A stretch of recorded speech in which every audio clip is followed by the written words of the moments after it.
નમસ્કાર મિત્રો, જય દ્વારકાધીશ। ગઈકાલે સરકારી નોકરી વિશેના વિડીયોને આપ સૌએ ખૂબ પસંદ કર્યો। આજે આપણે વાત કરવા જઈ રહ્યા છીએ કે આપે સરકારી નોકરી કરવી જોઈએ કે ધંધા કે વ્યવસાય તરફ વધારે ને વધારે ધ્યાન આપવું જોઈએ। આજ સવારે એક મિત્ર સાથે વાત થઈ કે તમે કુંડળી ચેક કરી આપશો કે મારે સરકારી નોકરી કરવી જોઈએ કે વ્યવસાય કે ધંધો। તો વિચાર આવ્યો કે સામાન્ય રીતે જે જ્યોતિષ નથી જાણતા એવા મિત્રો પોતાની જાતે કેમ નક્કી કરી શકે કે એમને ધંધો કરવો છે કે વ્યવસાય। આના માટે કુંડળીમાં 3 સોનેરી સિદ્ધાંતો, એવા પ્રાથમિક સિદ્ધાંતો છે કે જેના આધારે આપણે નક્કી કરી શકીએ કે આપણે ધંધા માટે વધારે યોગ્ય છીએ, પોતાની જાતે વ્યવસાય કરવા માટે વધારે યોગ્ય છે કે સરકારી નોકરી કરવા માટે આપણે વધારે અનુકૂળ સ્વભાવ છે। મિત્રો, નોકરી એવી બાબત છે કે જેમાં તમારે કામ તો કરવાનું જ છે, પણ સાથે સાથે આપના ઉપરી અધિકારીની વાત પણ આપે સાંભળવી જ રહી। તો જો આપની મેષ લગ્નની કુંડળી એટલે કે લગ્ન કુંડળી એટલે કે જે તમારી મુખ્ય કુંડળી છે એના સૌથી પહેલા ભાવની અંદર જો એકડો લખેલો છે, જો પાંચડો લખેલો છે, તો એનો મતલબ એવો થાય છે કે આપનો સ્વભાવ એવો નથી કે આપના કોઈ ઉપરી અધિકારીની વાતને ચૂપચાપ સાંભળી લ્યો। જો આપનો આવો સ્વભાવ ન હોય તો નોકરીઓમાં ઘણી મુશ્કેલી પડતી હોય છે।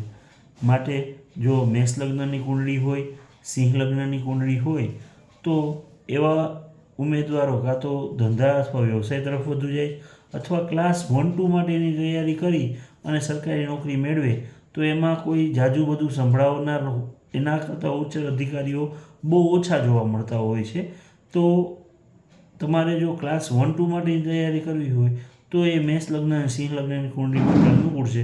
બાકી ક્લાસ 3ની નોકરી હોય અને સરકારી નોકરીની ઈચ્છા હોય તો એમાં મેષ લગ્નની કુંડળી અને સિંહ લગ્નની કુંડળીને બહુ તકલીફ પડતી જોવા મળે છે, કારણ કે એમનો સ્વભાવ સાંભળવાનો નથી હોતો।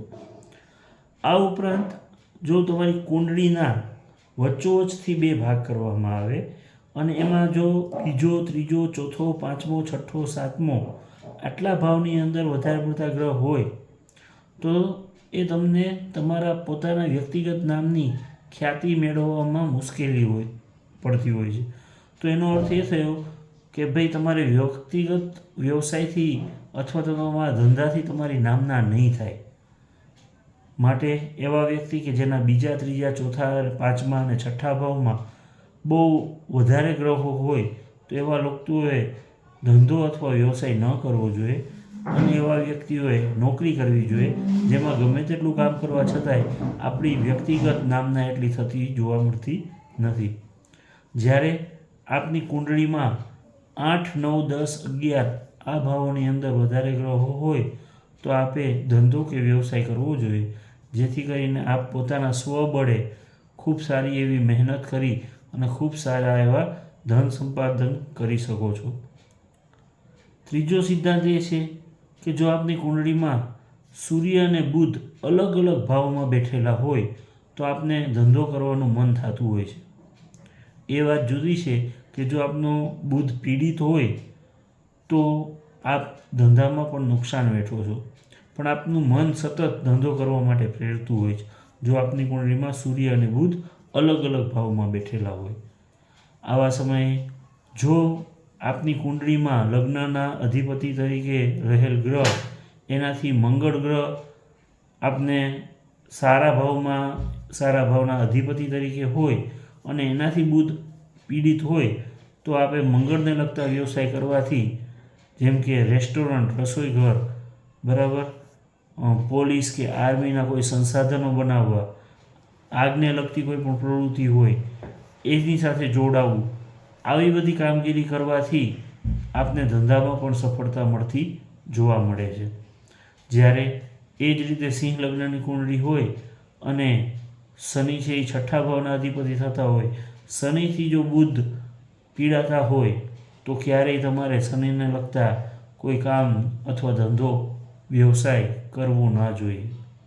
આ બધી તો થઈ જ્યોતિષની વાતો, પણ મિત્રો ખરેખર જ્યોતિષશાસ્ત્ર છે એ આપને માર્ગદર્શક સિદ્ધાંતો રજૂ કરે છે। છેવટે નિર્ણય તો આપે જ લેવાનો હોય છે કે આપણે સરકારી નોકરી કરવી છે કે વ્યવસાય કે ધંધામાં રહેવું છે.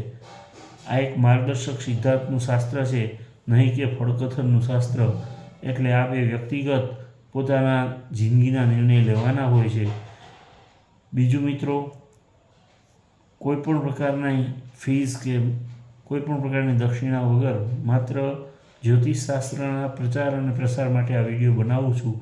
તો કોઈ મિત્રો એવી કોમેન્ટ્સમાં અથવા તો એવી રીતે પ્રશ્ન ન પૂછે કે અમારે આ કુંડળી બતાવી છે તો શું ફીસ તમારી છે. આ માત્ર જ્યોતિષના પ્રચાર પ્રસાર માટે છે.